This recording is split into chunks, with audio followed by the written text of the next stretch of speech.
Un peu de douceur à présent avec des alpagas, des animaux originaires de la cordillère des Andes, mais que l'on peut croiser aussi en Bretagne. Claire Loué et Stéphane Sauvillier se sont rendus dans un des rares élevages professionnels bretons dans le sud Finistère. Donc ici, vous avez le groupe des jeunes étalons et des ados.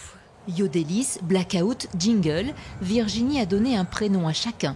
En 2017, la Lyonnaise a traversé la France avec son troupeau d'alpagas pour s'installer à Gourlison.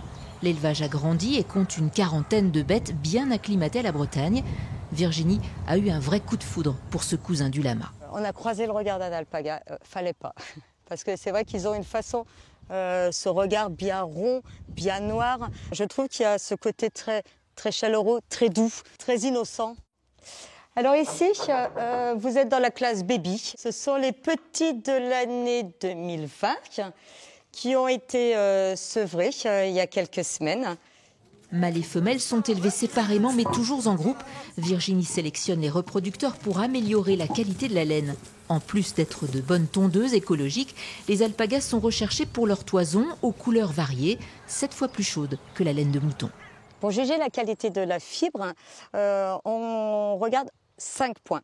La finesse de la fibre, donc la douceur, la densité de la toison, l'uniformité de la toison, la brillance et la présence du crimp, qui est l'ondulation sur la fibre.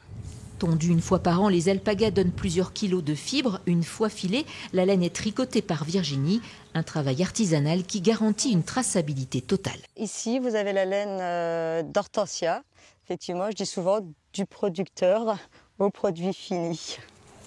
Une passion que Virginie adore partager avec le public lors des visites qu'elle organise à la ferme, sur rendez-vous uniquement.